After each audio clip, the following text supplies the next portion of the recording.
Baik. Assalamualaikum warahmatullahi wabarakatuh. Baik, kita ada seorang je pelajar, Muhammad Rakin, tahniah Muhammad Rakin, kerana anda berjaya masuk kelas pada awal pagi.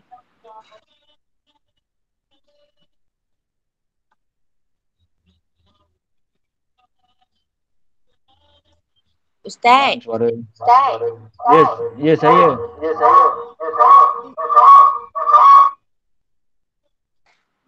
Ya, saya. Di toilet jap.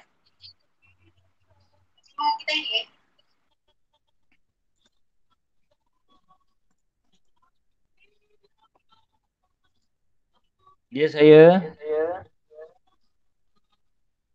Siapa panggil saya tadi? Okey, tak apa Rakin. Rakin Okey, Rakin tak apa. Ustaz dah rekod.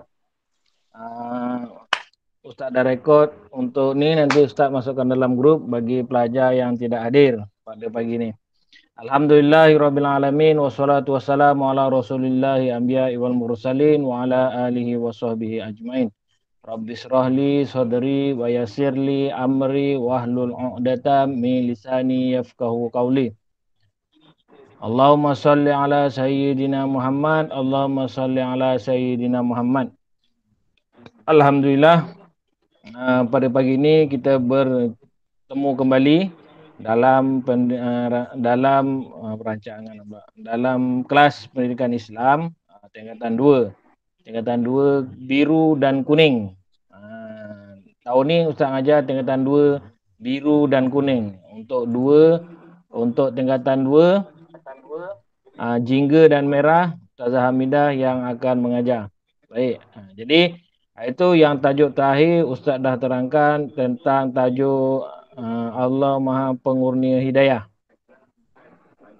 Kalau tak silap Ustaz. Sekejap Okey, tingkatan 2. Yang tajuk terakhir, tajuk yang terakhir Ustaz dah ajar tajuk manisnya persaudaraan. Manisnya persaudaraan. InsyaAllah pada pagi ini Ustaz akan ajar terus, walaupun ada seorang sahaja pelajar, Ustaz tidak akan berputus asa untuk mengingatkan pelajar-pelajar supaya belajar dengan tekun dan baik serta mencapai standard pembelajaran yang dikehendaki oleh Kementerian Pendidikan Malaysia. Baik, jadi hari ini, pagi ini kita nak cerita tentang bab hadis. Okey. Masuk bab hadis. Lepas ni dia kata, wa ma atakumur rasulu fahuzuhu wa ma nahakum anhu fantahu. Apa-apa jua perintah yang dibawa oleh Rasulullah sallallahu alaihi wasallam kepada kamu, maka terimalah serta amalkan. Dan apa-apa jua yang dilarang oleh kamu melakukannya, maka patuhilah larangannya. Surah Al-Hashr, surah yang ke-59, ayat yang ke-7. Jadi Allah perintahkan kepada kita supaya apa-apa yang Rasulullah ajar kepada kita, kita kena terima dengan baik. Dan apa-apa yang Rasulullah larang kepada kita, maka kita kena tinggalkannya, patuh larangan tersebut. Ini perintah Allah supaya kita sentiasa mengikut amalan yang Rasulullah, perintah yang Rasulullah sampaikan. Okey. Jadi hari ini kita nak belajar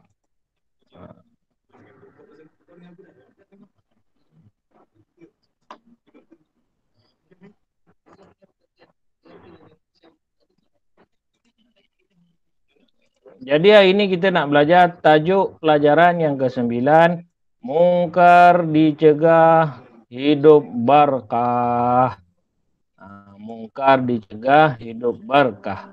Maksudnya kemungkaran perlu kita cegah supaya kita menjadi orang Islam yang diberkati kehidupan kita di dunia dan di akhirat. Jadi pelajaran hadis ni pertama sekali kita kena tahu hadis apa yang kita hendak pelajari. Dekat sini ada hadis lah, hadis yang disampaikan oleh Rasulullah sallallahu alaihi wasallam.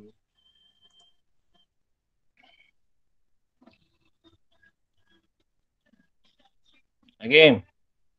Rasulullah sallallahu alaihi wasallam baca hadis dengan betul. Ikut bacaan ustaz, semua yang dengar ni nanti ikut bacaan ustaz. Kalau tak baca hari ni, naik sekolah nanti ustaz minta semua pelajar akan baca di hadapan ustaz seorang demi seorang. An Abi Sa'idil Khudri radhiyallahu anhu qala An Abi Sa'idil Khudri An Abi Sa'idinil Khudri radhiyallahu anhu qala Sami'tu Rasulullah sallallahu alaihi wasallam yaqulu Sami'tu Rasulullah sallallahu alaihi wasallam yaqulu Man ra'a minkum munkaron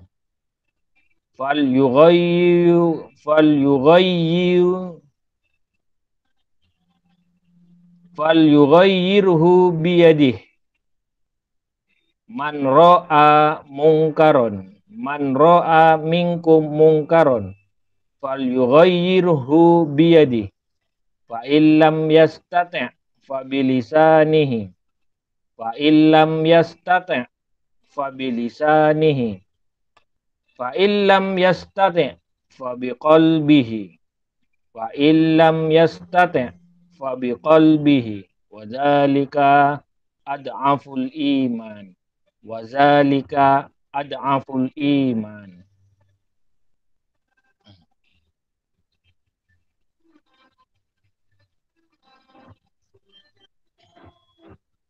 Rawahul Muslim.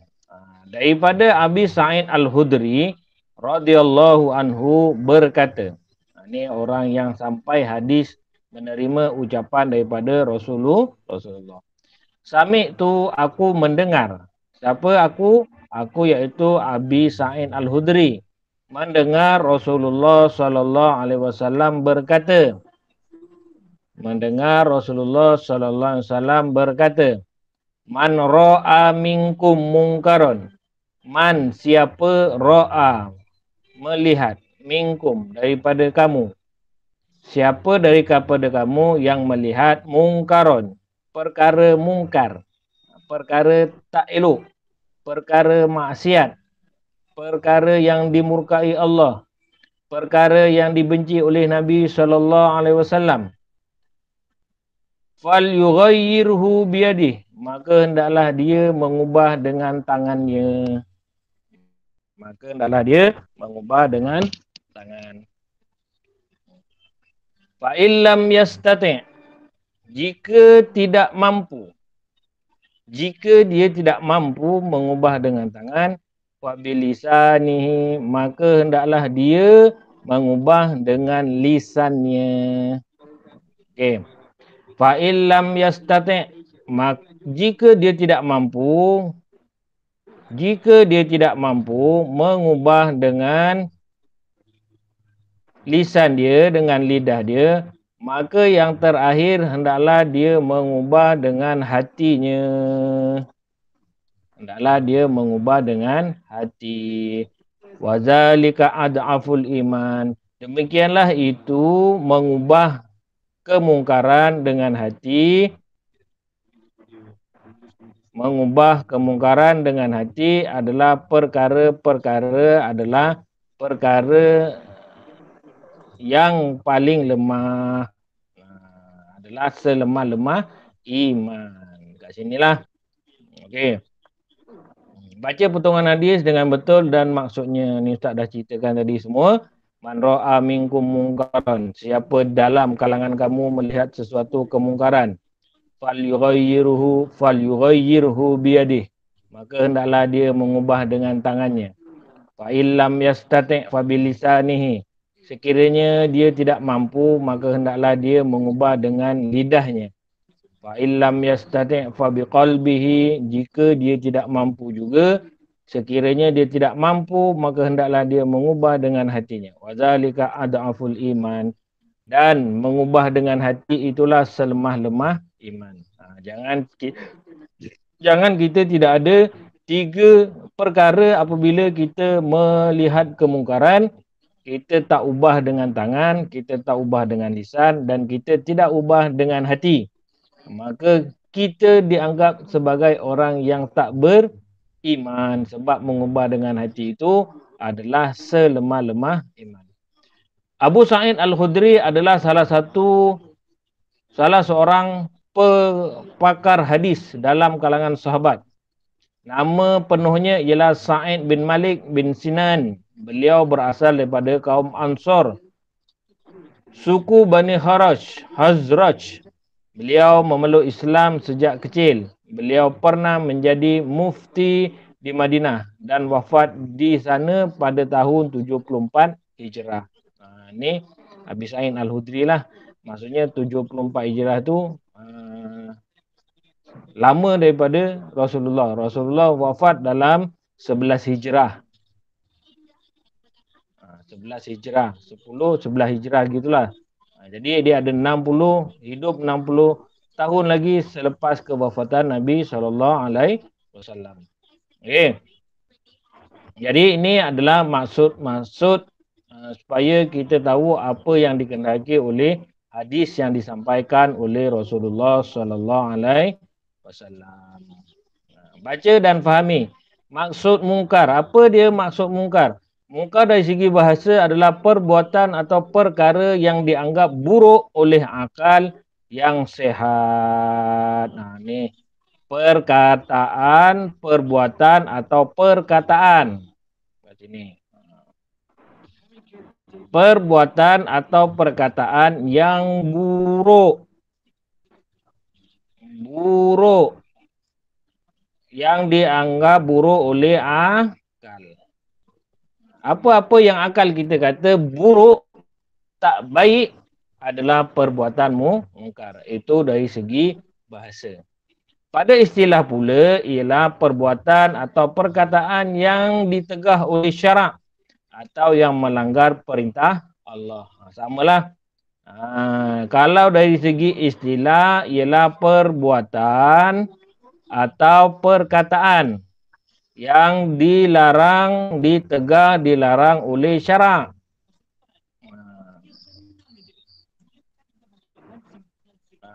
Ni kat sini yang sebelah ni. Maksudnya perbuatan atau perkataan. Apa-apa yang kita buat ataupun apa-apa yang kita cakap yang ditegah oleh syarak, yang dilarang oleh Islam. Ataupun sesuatu yang melanggar perintah Allah. Perintah Allah. Contohnya perintah ni ada 2. Perintah Allah ada 2. Satu larangan.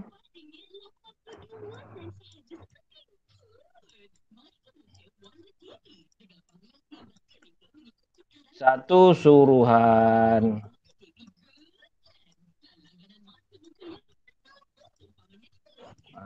Jadi ada 2.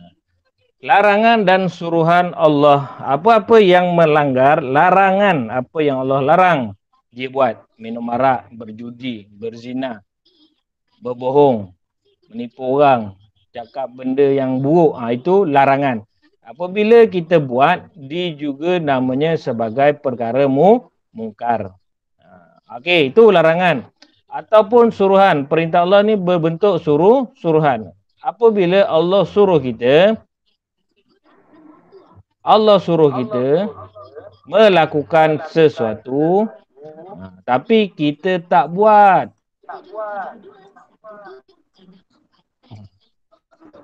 Kita tak buat apa yang Allah perintah. Solat, puasa, zakat, haji, buat baik pada ibu bapa, buat baik pada setiap masa. Itu perintah Allah.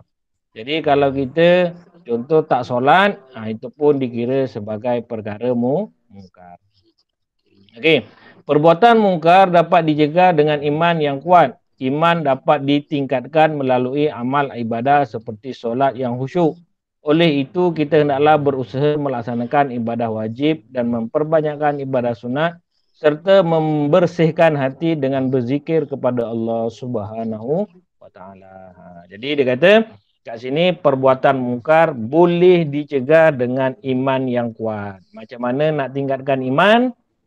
Macam mana kita nak tingkatkan iman? Kita kena selalu taat perintah Allah, melakukan segala perintah Allah dan meninggalkan segala larangan. Itu boleh mendatangkan iman yang kuat. Dekat sini dia kata suruh kita sentiasa solat. Jangan tinggalkan solat walaupun sekali. Dengan cara sengaja. Okey. Okey. Jadi macam mana kita nak mengubah kemungkaran? Dengan menguatkan iman kita. Macam mana kita nak kuatkan iman? Dengan cara melakukan perkara-perkara wajib dan meninggalkan perkara-perkara dan meninggalkan larangan-larangan Allah serta memperbanyakkan melakukan perkara-perkara sunat. Okey. Tipu daya iblis. Qala fa bi'izzatika la ughwiyannahum ajma'in illa ibadaka minhumul mukhlasin. Iblis berkata, demi kekuasaanmu, wahai Tuhanku, aku akan menyesatkan mereka kecuali hamba-hambamu yang dibersihkan daripada sebarang kederhakaan dan penyelewengan. Ini tipu daya iblis lah. Tipu daya iblis sentiasa ingin mengajak kita kepada kesesatan. Dia minta dengan Allah. Kecuali mereka hamba-hamba Allah SWT yang dihindarkan daripada sebarang kederhakaan dan penyelewengan. Kalau orang tak berderhaka kepada Allah, insya-Allah iblis tak akan sesatkan kita. Fa'almaha fujuraha wa taqwaha fa'alhamaha fujuraha wa taqwaha qad aflaha man zakkaha faqad khaba man dassaha. Surah Asy-Syams surah ke-91 ayat 8 hingga ke-10 yang bermaksud serta mengilhamkannya untuk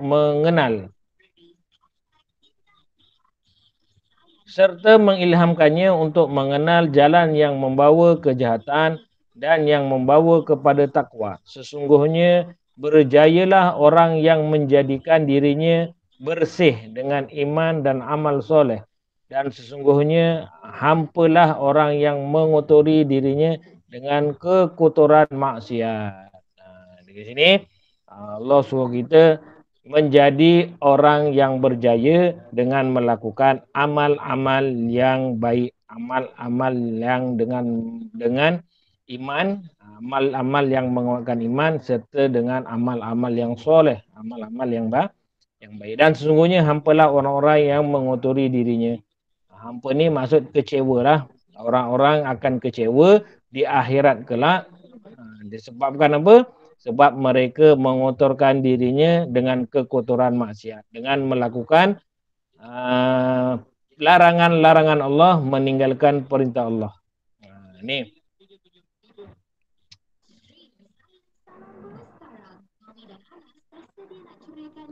Hukum menangani kemungkaran. Apakah hukum menangani kemungkaran? Hukum menangani kemungkaran adalah wajib. Wajib maksudnya mesti bagi setiap Muslim menangani kemungkaran mengikut kemampuan masing-masing. Wajib mengikut kemampuan seseorang. Tengoklah tahap dia sampai mana. Tahap dia sampai mana. Kuntum khaira ummatin ukhrijat linnas ta'muruna bil ma'ruf wa tanhauna 'anil munkar wa tu'minu billah. Walau amana ahlul kitab bilakana khairal lahum minhumul mu'minuna wa aktsaruhum fasikun. Kamu wahai umat Muhammad adalah sebaik-baik umat yang dilahirkan bagi umat manusia. Kamu menyuruh berbuat segala perkara yang baik dan melarang daripada segala perkara yang salah, buruk dan keji. Serta kamu pula beriman kepada Allah dengan sebenar-benar iman. Dan kalaulah ahli kitab, Yahudi dan Nasrani itu beriman sebagaimana yang semestinya, tentulah iman itu menjadi baik bagi mereka. Tetapi antara mereka ada yang beriman dan kebanyakan mereka ialah orang-orang yang fasik. Kepentingan memilih kawan yang baik sebagaimana firman Allah Subhanahu wa taala. Wattaqu fitnatan la tusibanna allazina zalamu minkum khassah. Wa'lamu annallaha syadidul iqab. Maksudnya, dan jika dirimu daripada dan jaga dirimu daripada siksaan yang tidak hanya menimpa orang-orang yang zalim sahaja antara kamu, secara khusus ketahuilah bahawa Allah sangat berat siksaannya. Kat sinilah ayat ni dikata siksaan Allah ni tidak hanya menimpa kepada orang yang zalim secara khususnya. Dia buat, dia dapat. Tapi secara umumnya, orang yang baik pun akan mendapat siksaan daripada Allah Subhanahu Wa Taala akibat kezaliman orang lain. Contoh, Ustaz nak beri contoh. Contohlah, kalau kena musibah, contoh Allah turunkan pada zaman-zaman Nabi sebelum ni, Allah turunkan banyak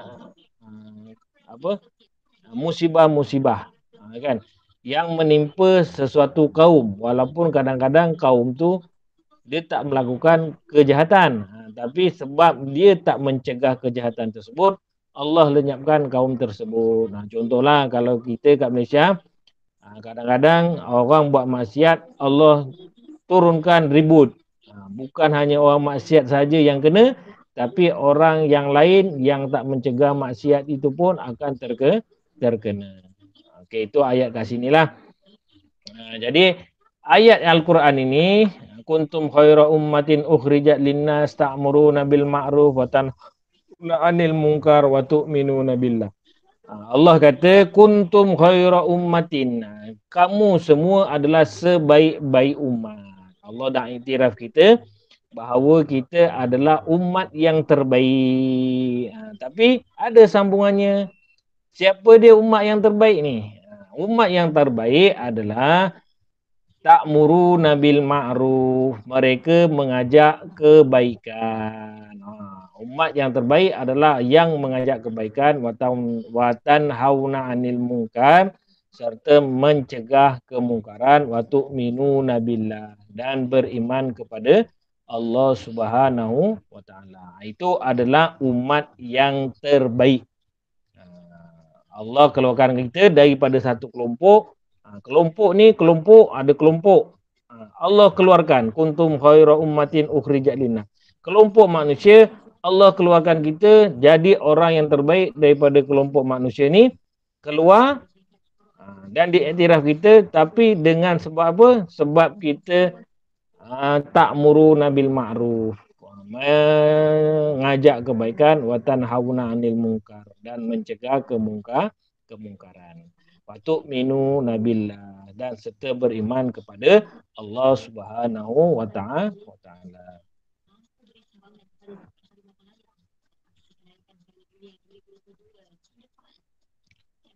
Ayat lain pula.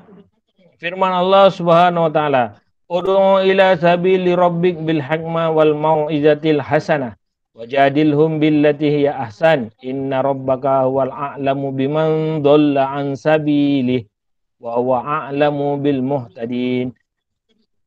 Serulah ke jalan Tuhanmu wahai Muhammad dengan hikmah bijaksana dan nasihat pengajaran yang baik, dan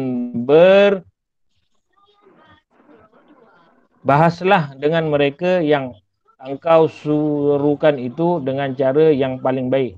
Sesungguhnya Tuhanmu dialah jua yang lebih mengetahui akan orang yang mendapat hidayah dan petunjuk. Ini nak menunjukkan bahawa cara kita nak berbuat baik dan mencegah kemungkaran.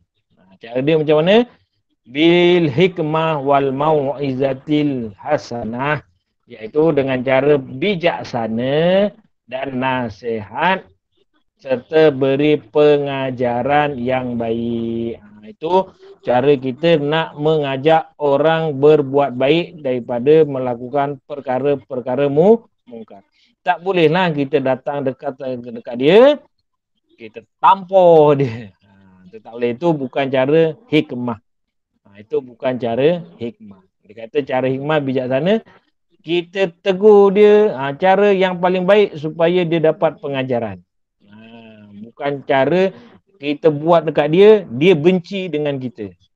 Macam Sajat. Macam Sajat kan. Sajat tu, baru-baru ni, cerita Sajat pula pagi-pagi ni, cerita Sajat macam mana? Kata Jais ni nak tangkap dia. Jadi dia tak suka benda tu. Dia nak keluar daripada agama Islam. Tu cerita lain lah tu. Tu perkara lain lah.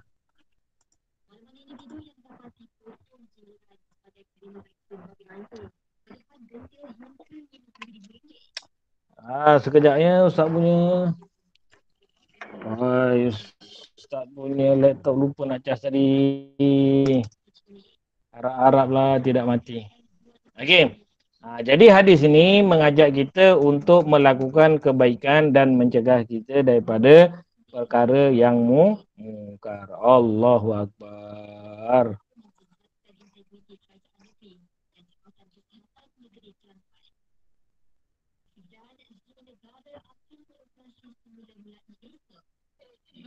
Sebentar, okey. Dia nak tanya tak?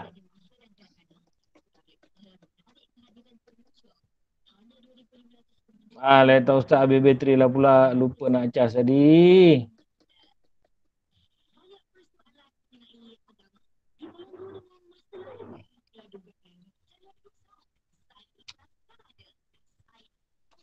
Okey, tak apa. Ustaz pakai buku dulu. Buku teks dulu. Yang ada buku teks. Bukalah buku teks. Buku surah tadi. Surah apa?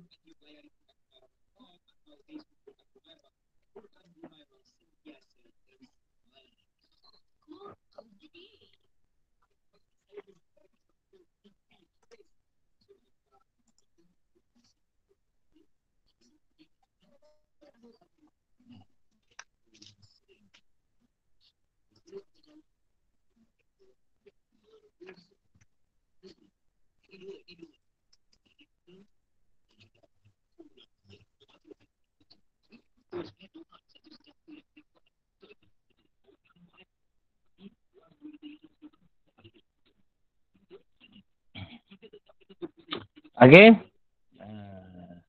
Cara-cara menangani kemungkaran disebutkan di dalam hadis tadi. Cara-cara menangani kemungkaran dia ada tiga. Yang pertama dengan lisan, yang pertama dengan tangan, yang kedua dengan lisan, yang ketiga dengan hati.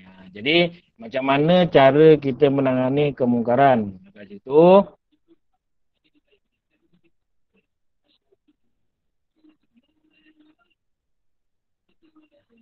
okey, mengubah dengan tangan. Mengubah dengan tangan ialah mengubah dengan kuasa yang ada pada seseorang mengikut kemampuan dan bidang kuasa seperti ketua keluarga, ketua kelas, pengawas, ketua masyarakat dan ketua negara.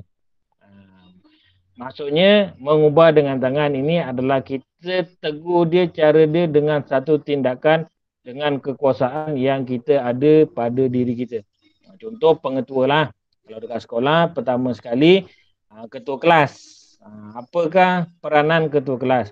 Jadi kalau dia nampak pelajar dia dalam kelas tu buat sesuatu yang tak baik, kita boleh ubah dia dengan cara tegur, catat nama dia, beri nama kepada guru. Yang kedua, kalau guru boleh bagi pengajaran dia yang baik. ataupun bolehlah rotan. Rotan lah guru. Boleh tak guru rotan? Boleh, tapi jangan sampai mencederakan. Rotan sampai macam nak mati. Tak boleh. Okey. Yang ketiga, kalau dia buat juga, kita boleh report kepada guru disiplin. Sebab dia ada kuasa.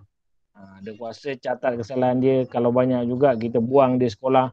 Gantung sekolah, buang sekolah. Yang seterusnya, kita boleh ambil kuasa ataupun dengan pengetua.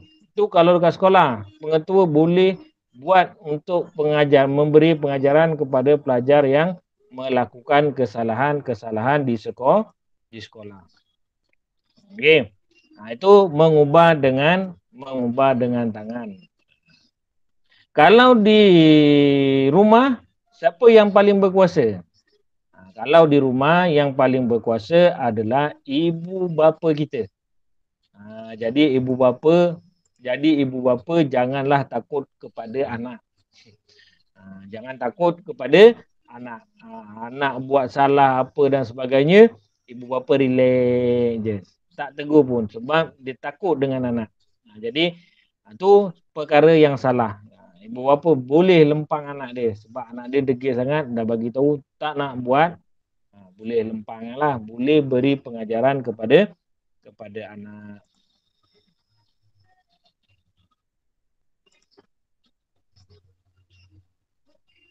Okey, baik. Yang seterusnya mengubah dengan lisan. Mengubah dengan lisan. Apakah cara menegur, menasihati atau melaporkan kemungkaran sama ada secara lisan ataupun tulisan?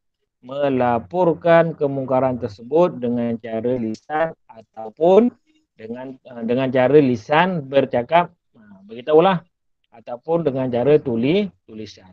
Bagi surat lah, bagi apa semua, bagi jangan buat macam ni. Tu nasihati, tengok dia buat tegur dia. Tegur kawan kita. Oi, jangan buat ni, benda ni tak baik, jangan mencarut. Kat sekolah selalu benda ni lah kat sekolah. Dengar kawan-kawan cakap apalah, benda-benda yang tak baik cakap. Kita relax je. Kita pun sebab dah biasa, itu benda yang biasa kita kena ubah. Okey. Jadi dengan lisan cara menasihati. Tegur ke sahabat kita, tegur kawan kita, ataupun kita tulis surat dekat kawan kita. Yang ketiga, cara menegah kemungkaran ialah membenci dengan hati, ialah membenci dan menjauhi kemungkaran tersebut, berazam untuk tidak melakukan dan berhenti daripada, serta berharap serta berdoa agar pelakunya diberi hidayah untuk bertaubat. Yang ni yang selemah-lemah iman lah. Membenci dan menjauhi kemungkaran tersebut. Benci. Kita rasa orang tu cakap tak baik. Kita nak tampar dia tak boleh. Kita tak ada kuasa. Kita nak nasihati, kita kerdil, takut. Nanti dia ni pula. Kan?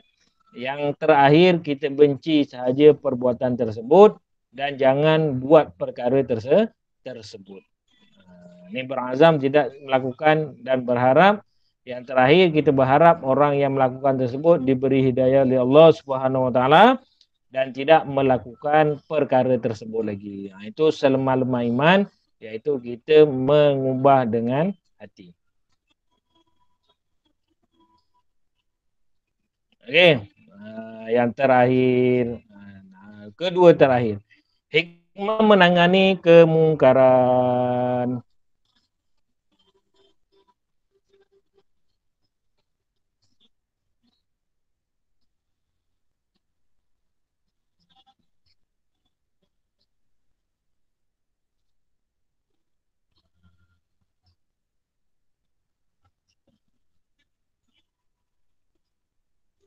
Okey, hikmah menegah kemungkaran. Apakah hikmah benda perkara yang kita dapat dari segi kita menegah kemungkaran tersebut? Pertama, dapat meningkatkan kualiti diri melalui nasihat dan teguran. Maksudnya, kita dapat meningkatkan kualiti diri. Diri kita meningkatlah. Sebab apa? Sebab sentiasa kita nasihat orang dan kita tegur orang, ataupun kita dinasihati orang, ataupun orang menasihati kita, ataupun orang menegur kita. Jadi kehidupan kita itu berubah sebab ada orang tegur daripada benda yang buruk kepada perkara yang baik. Okey, yang kedua, mewujudkan masyarakat yang harmoni kerana bersikap prihatin. Inilah masyarakat bebas daripada perkara-perkara yang buruk. Sebab apa? Semua orang tegur menegur. Kalau ada buat jahat, tegur. Ada nak mencuri, tangkap dia ramai-ramai. Kan? Kalau dia mengumpat, kita tegur. Jadi keadaan masyarakat itu menjadi harmoni, baik je keadaan dia. Negara aman sejahtera kerana mendapat keredaan Allah. Negara akan jadi aman sebab semua orang tak nak buat perkara mungkar tersebut.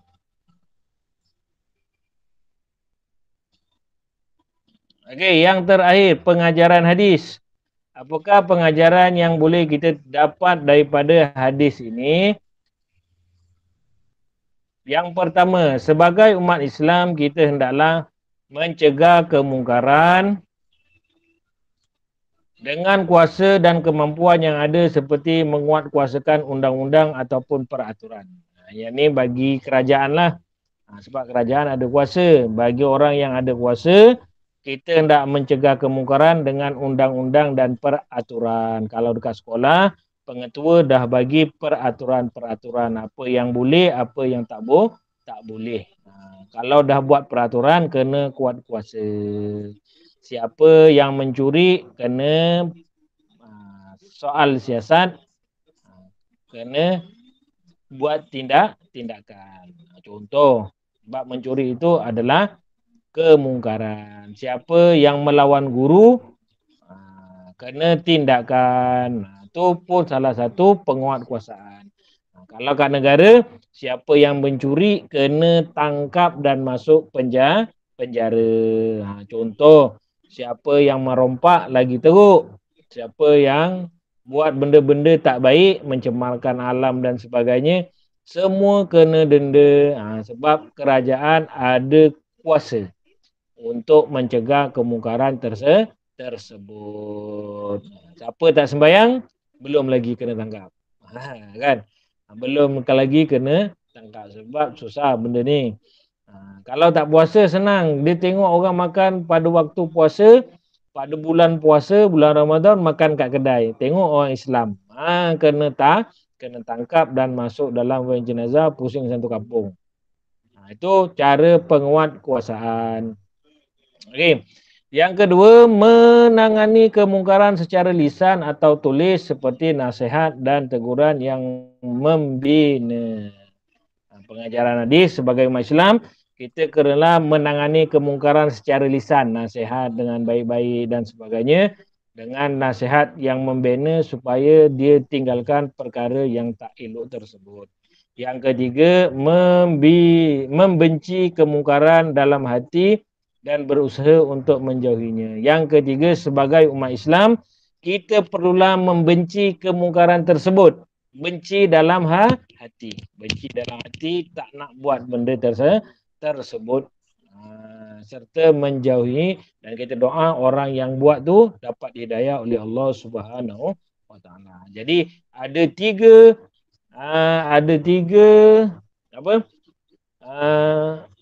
pengajaran hadis. Yang pertama, sebagai umat Islam, perlulah menguatkuasakan undang-undang, mencegah kemungkaran dengan menguatkuasakan undang-undang atau peraturan. Yang kedua, sebagai umat Islam, hendaklah menangani kemungkaran dengan cara lisan ataupun nasihat. Yang ketiga, kita sebagai umat Islam hendaklah membenci kemungkaran dengan hati. Itu ada tiga. Jadi, mencegah kemungkaran ini ada tiga cara mencegah kemungkaran. Yang pertama, dengan kuasa yang kita ada, dengan tangan, iaitu kuasa yang kita ada. Yang kedua, dengan lisan, nasihat.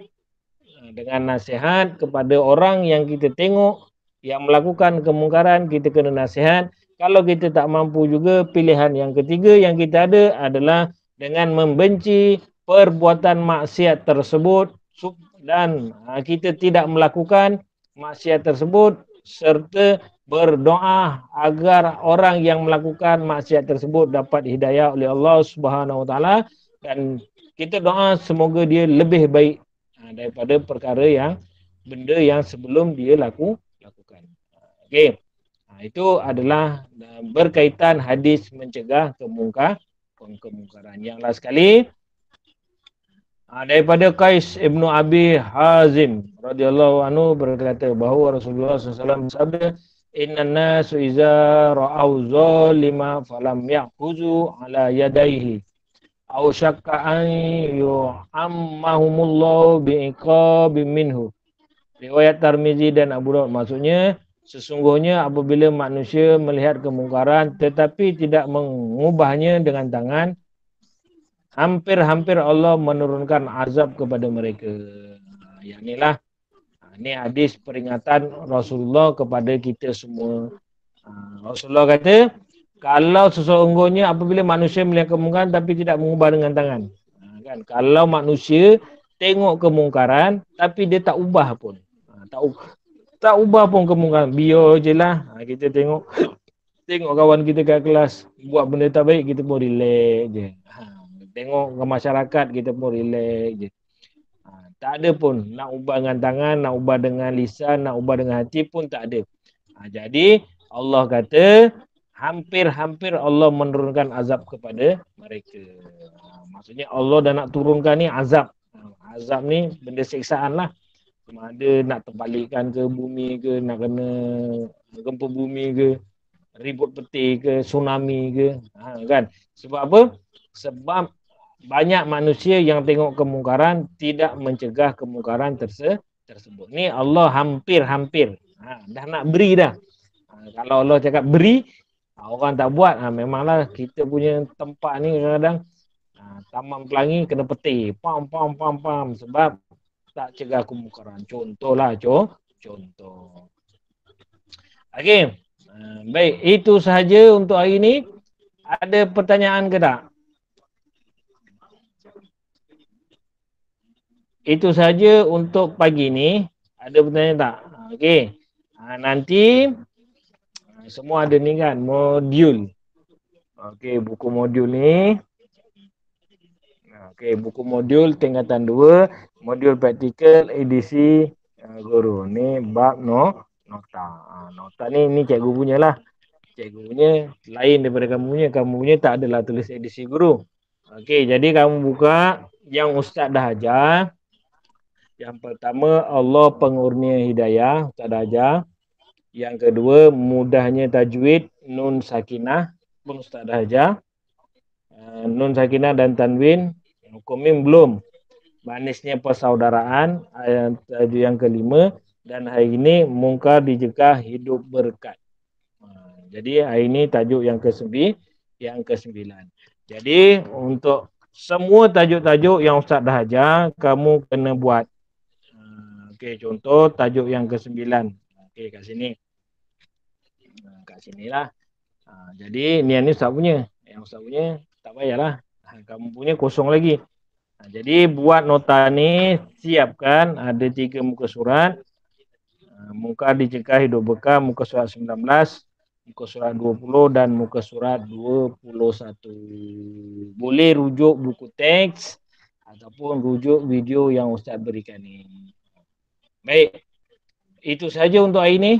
Ada pertanyaan? Kalau tak ada, kita jumpa hari Ahad. Hari Ahad pukul 8.30 pagi. Hari Ahad 8.30 pagi. Hari lain tu Isnin, Selasa, Rabu Ustaz ada jaga periksa. Ustaz ada jaga periksa. Jadi tolong siapkan modul latihan. Kalau dah siap semua, siapkan juga modul nota.